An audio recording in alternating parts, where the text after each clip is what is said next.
With our next panel, I've had the pleasure to work with Hela Monomog, who's the CEO and president of the Metro Atlanta Chamber of Commerce, not only through my role here at the TAG FinTech Society, but also as a partner at TTV Capital. We've been able, Hela and I sat on a state Senate panel studying how to get more venture capital money into the state of Georgia. And I can tell you she is really a stalwart for trying to help move this economy forward.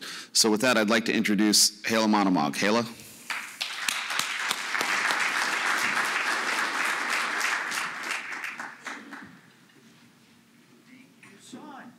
Appreciate that introduction. Yeah, we had some fun on that committee, I think, and hopefully we were able to convince a few of our senators that the things that you guys do are very, very important.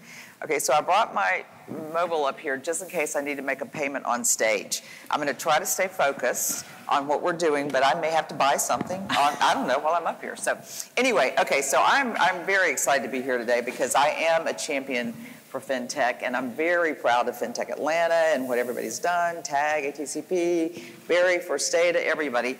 But my job today is to introduce you to the panel and let them do all the talking. And what I really want to get at is these companies do some different things. I mean, I think you're going to be intrigued because it's not just your average thing that they're doing, and some are quite new.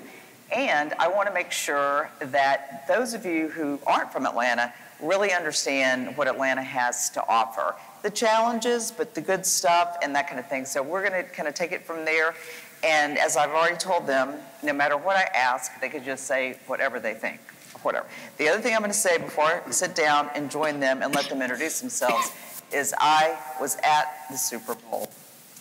I will be joining that mourning group, the grieving group in the back right after this because there's still mourning going on. And I want you to know I'm still wearing my little Falcons flag on my car.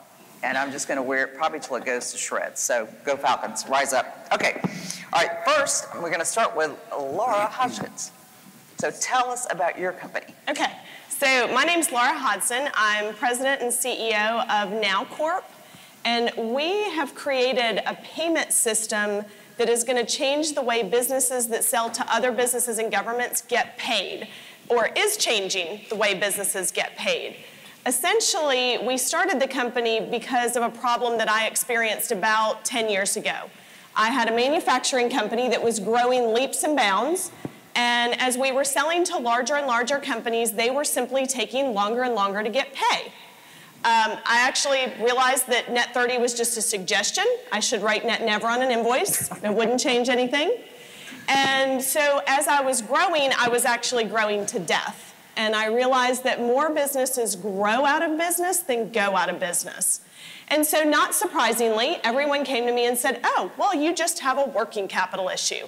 Now, the danger in using terms broadly is you lose the real meaning behind it, because there's a lot of ways to have working capital issues.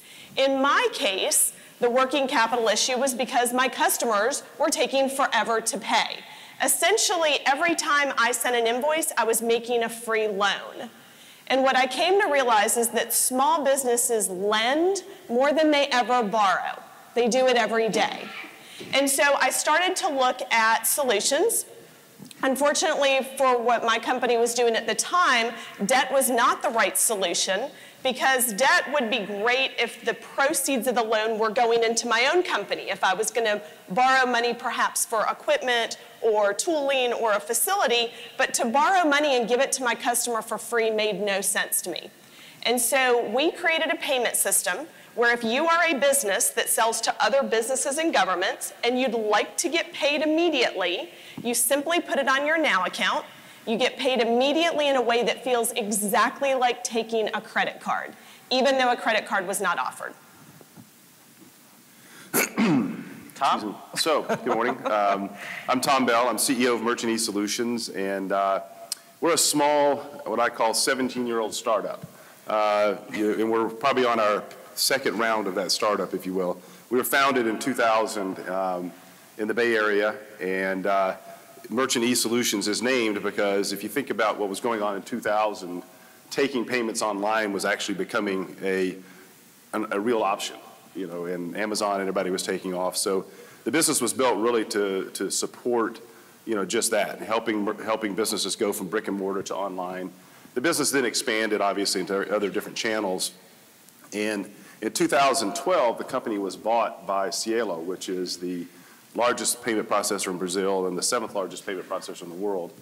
And the objective of the acquisition was for our technology. They had gone through a build or buy analysis, and they decided that buying a new settlement platform was going to be a better answer than building a new settlement platform for Brazil. So they bought Merchant E and actually harvested the technology for the settlement platform, took it back to Brazil, and you know, and have now put it in market, and they're moving their business to that new platform. You know, we have a relatively modern technology stack compared to the industry, which, you know, for most it doesn't sound that modern, but, you know, when you're Java, Oracle, single omni-channel platform, excuse me, got a bit of a cold. You know, all of these things is what, you know, Cielo was looking for and why they bought the company. And then, frankly, after a couple of years of harvesting the technology, they looked around and said, well, wait a minute, we've still got a business here in the US. What are we going to do with this thing? And so that's when I joined the company in late 2014. And we have been in the process of what I call a pivot, you know, to the new, you know, 2.0 version of the company. Part of that was relocating the company to Atlanta for lots of reasons. Certainly there was a lot of economic advantage, and we can talk in a minute about what those were. But frankly, it was access to talent and being part of this ecosystem. In the Bay Area, you know, we were an interesting choice as an employer, but there are lots of interesting choices in the Bay Area, as we all know. But here, we've tried to bring all the positive aspects of, you know, a Bay Area, you know, fintech startup, you know, to Atlanta, and have tried to bring those elements of the culture here, and I think we've been very successful. We've hired over 100 people in the past 12 months and really have rebuilt the company and the culture, you know, now here in Atlanta. Well, thanks, Tom. Georgina? Hi, everyone. I'm Georgina, and I'm CEO and founder of TruRating. So we're a real-time customer analytics company where we collect customer insight and feedback on the payment terminal, and we're partnering with a lot of you folks here in Atlanta. My background is I'm a lawyer, and I was working for the equivalent of Consumer Reports back in the UK, a company called Which. And it was there that I realized that businesses hear from, on average, 0.1% of their customers. Most of them are complaints, heard days or weeks after the event. And businesses didn't actually know whether to trust that data either. They didn't know whether that insight was from a competitor who had written a review, a disgruntled ex-employee, so they didn't know whether to take action. So I guess it's about 4 years ago, I naively thought, my God, it would be so simple if you could put a question on a payment terminal and ask everyone an aspect of their experience. And that would mean, because it would be so simple and easy to feed back, you'd get far more people feeding back to the businesses. And also businesses would be able to trust that data because they'd know that everyone was an actual authenticated customer of their business. So yeah, 4 years ago, I set out on that mission. And today we are live finished piloting in the US. We're live in Australia and the UK. We hit 3.1 million ratings last week. By the end of this year, we'll hit 1 billion. And we're operating at 88% engagement rates. So 88% of a business's customers are feeding back. And that rating feeds a merchant analytics dashboard. So in almost real time, businesses can see their scores, whether they're flying high on service, whether they've got changes in perception of value, recommendability, etc. They can track how much people are spending. They can ask their own questions, so they can dig deeper into issues, do A/B testing. And and I guess, you know, we're really finding that we are transforming retail. We're not just being used by the marketing and insight guys. We've become a key aspect of operations, of finance, of HR. And we're really excited to be here in Atlanta and to have a crazy busy year with a lot of you guys rolling out to your merchants. Thank you. You know, I have to comment on the 88% participation rate. That's pretty phenomenal. That's a lot of rich, good data right there on the spot. Okay, so let's talk about, here we have on the stage someone who is living in Atlanta and started her company in Atlanta, someone who moved from Silicon Valley, thank you, someone who moved from London to Atlanta to start to do True Rating here. So I think that's speaks volumes about Atlanta, but why don't I ask you guys to tell us again what what the advantages were, what made you choose Atlanta over other markets. I mean, I can understand, moving out of Silicon Valley for some reasons, but let's, and Laura, we'll start with you. I mean, what made you say, okay, look, I'm going to do this business and I'm going to do it right here in Atlanta, and here's why? Well, I think what's more important than just starting it here is staying here. Yeah. Lots of businesses start here, but how do we encourage people to not only call Atlanta home as a startup, but continue to call Atlanta home when you're a scale-up? Because that's when we tend to lose folks. And John Hayes and I, when we came together to start Now Account, we both were here. Both had gone to Georgia Tech, so we definitely had access to a lot of the great resources. But I always say your greatest strength is your greatest weakness. And I think that's true of a person. I think it's true of a city. And so it's not just tapping into those resources, but figuring out how to scale and withstand the pressure to go somewhere else. And I think we've done that by building a great employee base. We've done that by working with some of the other organizations here, like the chambers. We have great partnerships with chambers, with the Department of Community Affairs, really tapping into the infrastructure here in Atlanta and Georgia. And I think for us, what was interesting is, on one hand, we're a payments company. And so, of course, you would say, well, Atlanta's home to payments. You know what? We're really not. And I have to pause there because you're all about to argue with me. We're not yet, because we're home to consumer payments. But what Now Account's doing is all trade payments. And so on one hand, we're able to leverage the amazing infrastructure that's been built on the consumer payments side. But what we hope to do is bring an even larger industry to Atlanta, which is the trade payments side. So leveraging what's here, but bringing some innovation as well. Well, remind us, because you've told me before, and I don't have the numbers off the top, but remind us the size of trade payments versus consumer payments. It's almost 10 times the size. I mean, Yeah. when you think about our economy as starting with GDP, which is 17 or 18 trillion, but if you look at transactions, it's almost 40 trillion. And almost 2/3 of that is not really counted in GDP. It's sort of the work in process that happens before GDP gets created. It's the hidden economy that really drives the larger part of business in this country. And so that's really the market that we serve. It's not Main Street. When you hear small business, you think Main Street. Most of the transactions happened on the loading docks and back. It's not on Main Street. And so we're really helping the manufacturers, the wholesalers, the distributors, the law firms, the staffing companies, IT, marketing services, anybody who sells to businesses or governments are our customers. And I think one of Atlanta's greatest strengths, when I say your greatest strength versus greatest weakness, is when you think of other cities, you think of an industry, right? Yes. Home to software, or home to medical industry, or home to Wall Street. I think our greatest strength is that we're not specialized like that. That we do have such a breadth of industry, especially when you're in my shoes and you're trying to serve the trade world, which has to have a breadth of industry. It cannot be just one. And that's a real strength for us. Well, and you really hit on something that is important, I think, for us in Atlanta, and really for the fintech world as well here, because our greatest strength is our greatest weakness, I think. And in terms of talking about who we are, we have enormous diversity of types of companies here. The 18 Fortune 500s, 29 Fortune 1000s. We've got startups. We've got incredible education. But you can't boil us down into eds and meds, or something that's really easy to talk about. Right. And we're so great in fintech and payments that we want to make sure that we do talk about that as really deep and concentrated.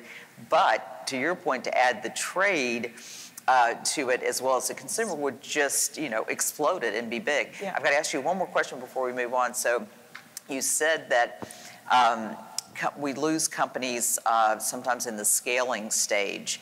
So one of the things that that Sean and I definitely learned in this, and of course we kind of knew it, but it gets talked about a lot in this Senate Study Committee, is that, it's, there's just not enough VC here. I mean, that's kind of a cry we say, and then some people say, well, if the ideas were here, the VC would be here, and you get into a vicious conversation. But what makes you say that the temptation to leave is when it's time to scale? Well, I don't think our issue is that we don't have enough VC. I think that we use that as an excuse sometimes.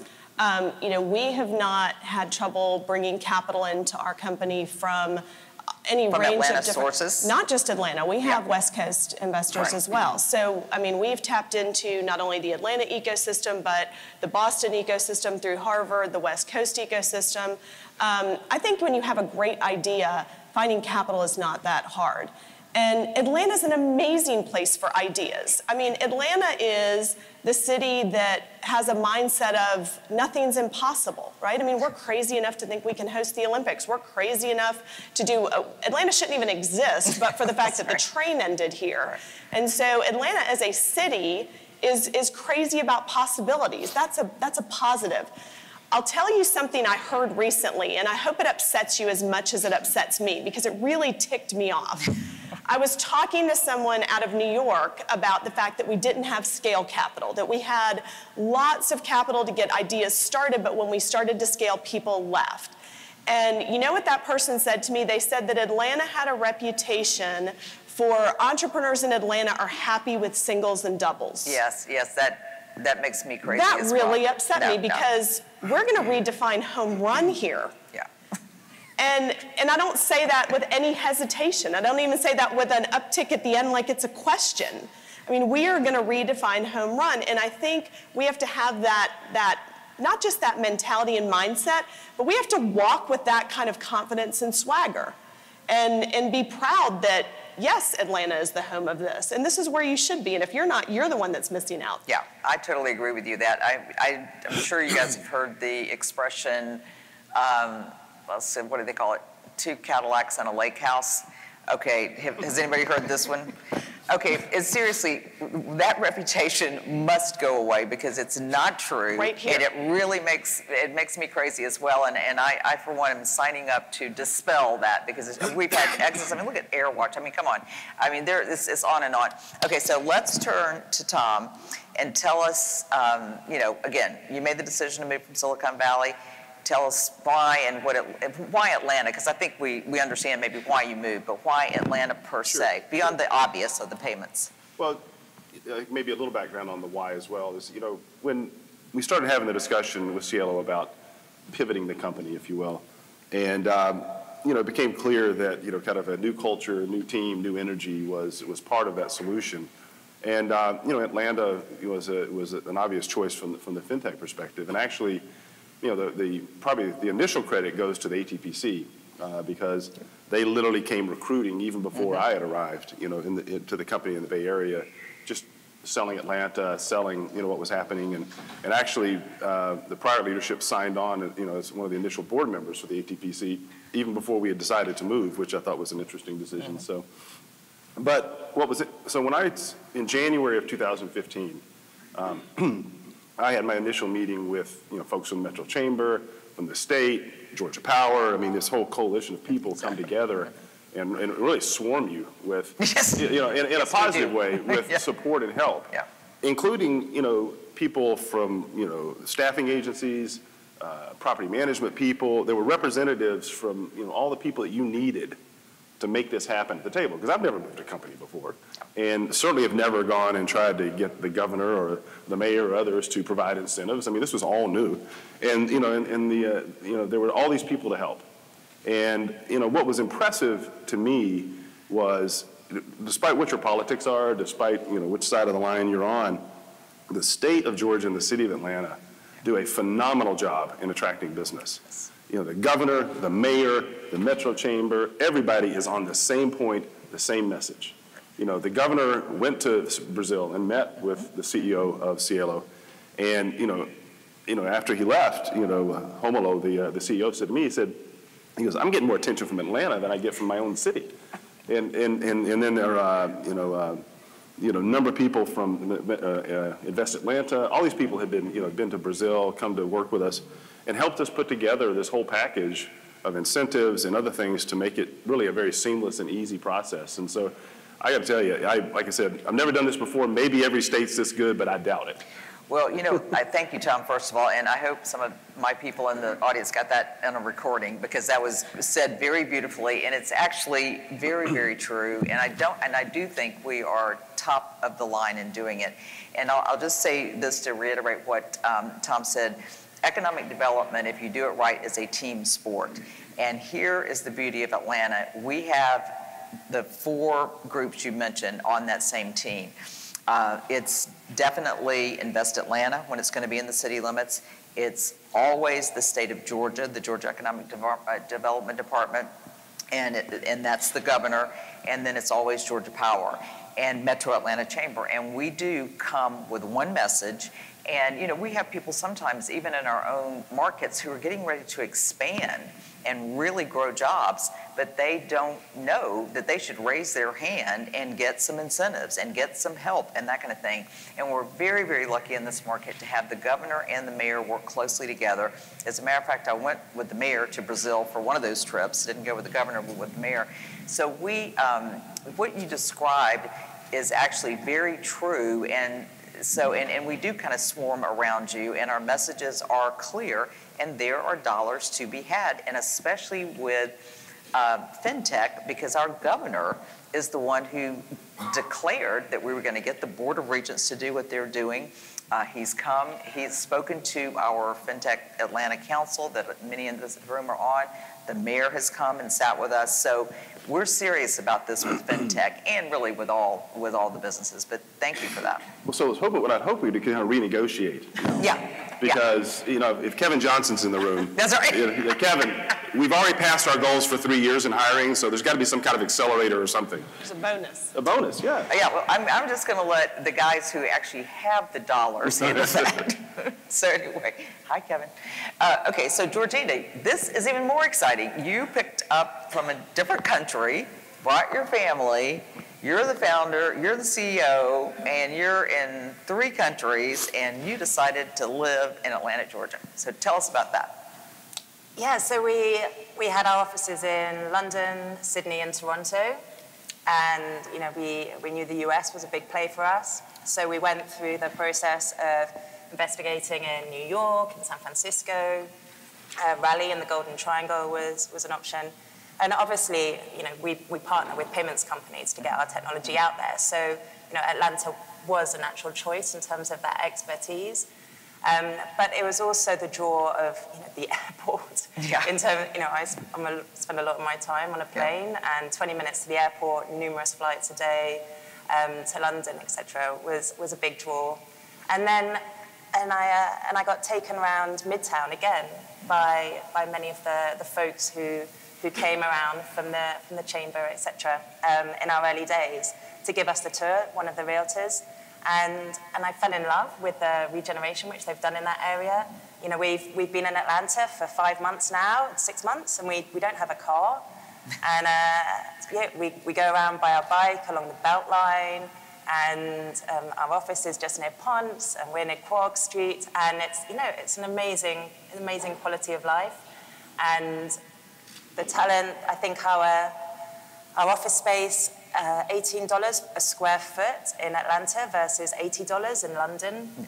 So the benefits in terms of building and expanding the team and the office here, you know, from a financial perspective, are really strong.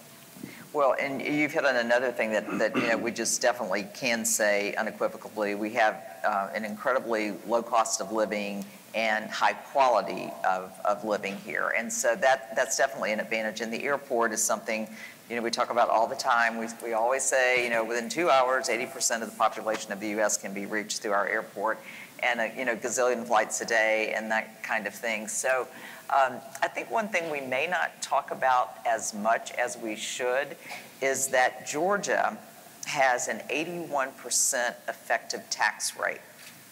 And we compete a lot with Dallas, for instance, and they've got a 94% effective tax rate if 100 is your index. And so, you know, I would be curious when you guys were looking at Georgia, did you understand, because a lot of times you hear people, oh my God, you got to move to Florida or Texas because they don't have income tax. And we talk about our state income tax. So we talk about that and we say, okay, well, you got to pay for the services somehow. And you should look at your property taxes. And there's this real kind of psychological thing that goes on there, because if you don't have to fill out a separate income tax, so you don't have to do that form, so you don't think about it that way. And then if it gets rolled into your house payment, so you don't see it separately, so you never feel it. But then if you really look at the numbers and the effective tax rate, we blow everybody away. So did you guys look at the effective tax rate here when you were thinking about which state to go into? I mean, we did, of course. We obviously had to do a whole kind of economic justification for it, because it was an expensive project. And by the way, I failed to mention, we actually called this Project Phoenix. Yeah. And it was very clever. It was a very lengthy explanation, as I came up with it. It was a very lengthy explanation to explain to the Brazilians about Sherman and the March to Sea, and they just kept staring at me like, I don't get it. You know? But anyway, yeah, that was a big part of it. And frankly, a lot of the incentives that are offered, are tax incentives. Sure. And so we have certain goals in hiring, and if we hit those goals, then we get tax credits back off the end. So technically, my effective tax rate for at least the next 3 years is even lower. Yeah, exactly, yeah. So for new companies, it definitely goes that way. Okay, now it's really up to you guys. And I'll start with Laura. Tell me what you want to tell this group about your business. So if I were to leave one thing, I think it would be that, I mentioned that we are going to redefine home run. And when people ask what my goal is with our company, our goal is to create a world without AR. And when I say that, most people give me some sort of, funny look, like you're a sandwich short of a picnic, you've completely lost it, you can't do that. The reality is that world exists. It already exists today. If you went down to Lenox Mall tonight at 10 o'clock when all the stores have closed, find $1 of AR. You wouldn't find it. And you wouldn't find it because everyone in this room has done such an amazing job of taking consumer credit off the balance sheets of merchants and funding it through financial institutions in the capital markets. We do that here. And by doing that, we've been probably the largest reason why our economy has grown 4x over the last 50 years in real dollars, because that amount of credit that was able to grow and spending. But none of that has happened in B2B. Less than 2% of trade transactions are touched by financial institutions in the capital markets, are touched by the credit card merchant service system. And so our goal is to do exactly for trade credit what we in Atlanta have already done for consumer credit. I think the impact of that will be beyond what any of us could ever imagine. Because I just said it's 10 times the size of consumer credit, and we know the impact of doing that for consumer credit. And so I always say that you don't have to be passionate about what you do. I used to sit in conferences and people would say, you need to be passionate about what you do. I totally disagree. You do not need to be passionate about what you do. What you have to be passionate about is the so what that you do, the impact that you're going to have. And I believe that what we collectively in this room could do here in Atlanta will change the U.S. economy. It is the largest stimulus program that we could possibly have. I say that because I already know it's true. With our partnership with the Department of Community Affairs, we have, through our clients, created over 3,000 jobs in the last 3 years in Georgia alone. So my goal is to create a world without AR that hopefully everyone here will participate in some form or fashion, because we're creating an infrastructure that will truly change the economy, and it will start here in Atlanta. Does anybody else want to sign up for this transformation? I think I'll sign up. Okay. All right. So, Tom, I'll let you have the same flexibility. But one thing that occurred to me is just a little bit more about your pivot, and were you the brains behind the pivot? Was that your charge to make that happen, and to the choices that you ended up making? Oh, it was. I mean, that was, yes. Well, that's why I was brought in because so basically, we've swapped out the entire management team. There were a number of expats, and so we kind of built an entirely new team. And what we've gone through is really trying to really understand who we are, what we're good at, what we're not good at. I mean, we're relative to my friend Barry at First Aid and others, we're we're a rounding error. If I disappeared tomorrow, it'd take First Data 2 months to notice, right? In terms of the economic benefit. But we're also maybe more nimble as a result of that. So what we've discovered is that, we have a very robust, easy to integrate with platform and set of services, all API driven. We have a service model, out of our Spokane operation that, has net promoter scores off the chart. And so what we're now doing as part of this pivot is that we've really optimized a lot of our internal processes, and now we're really putting on, the growth engines, if you will. And we're looking for partners to do that, because that's how we go to market. I have very few direct salespeople, meaning I have a lot of salespeople that support our partners, right. But I have nobody actually that's just, cold calling on people. Right. So we go to market through partners like a NetSuite, which is one of our great partners, where basically we are deeply integrated into their technology. We've actually built proprietary NetSuite technology, on their platform that, makes it very sticky to us. And I have payments professionals in our organization that know more about payments in NetSuite than NetSuite knows about payments in NetSuite. Right. And that's the way we go to market with our partners. It's very easy to integrate, your environment to my environment, right? Mm-hmm. People do it all the time. Right. And maybe something will happen. Maybe you'll send me some leads. Maybe a transaction will happen, maybe not. And those of us in the industry, that happens all the time. You've got dormant partners that haven't sent you a deal in 10 years. Yeah. But technically, they're still your partner, right? That's not really what we're focused on, a handful of partners that we go very deep with. And so as a result of that, we're growing each other's business. Mm-hmm. And that's really our growth strategy going forward. Everybody's rushing to the space of ISVs and VARs and all that. I mean, that's not new news. But I think the way we're approaching it and the way we're investing in building the partnerships is unique. Well, for the non-marketers in the room, I just want to comment on how hard it is to get a high Net Promoter Score. That is no easy feat, and I'm assume that it's because you have these deep relationships. And I would assume that the deep relationships cause stickiness with your customers. Our attrition rates are half of what I experienced at First Data and at BAMS. Okay, well, great. Georgina? Yeah, I guess from my perspective, I know that your merchants are all desperate for true rating. They want that data like an IV in their arm, whether they're a mom and pop or whether they're the biggest retailers in the US. And you are our source and our route to that market and our enablement. And so I know you all have stacked product roadmaps, and and for a startup in this space, it is hard dealing with cycles of sometimes up to a year. And so just a plea, I guess, from me, let's anything we can do to shimmy up that product roadmap and get out there to your merchants would be fantastic to benefit us both. Well, I'll jump on from the operator's side or the business owner side, because my past background was I was president of Church's Chicken and president of Arby's Roast Beef, so I know a lot about multi-unit retail and getting the feedback for that unit, that cashier, that minute, that time to see what you can do to save that customer. So I doubt we have people like that in the room, but you've got really two audiences. You've got the payments people who you need to partner with, but the real added value comes at that retailer. And to have that, quick data and to be able to save a relationship is a really, really big deal. I mean, speaking from just a marketing standpoint, and then to your point about getting integrated with operations, because then that manager can do something right on the spot, which is pretty remarkable. And then the accumulation of the data that can roll up for the entire brand, and you pretty soon know if you're satisfying customers or not, and in what way. And as I understand it, you can change the questions as needed, and how does that work? Because as an operator, what kind of flexibility do I have to make sure I've got the right question at the right time, and how long do I track that data, and do you advise on that, or you go with that customer?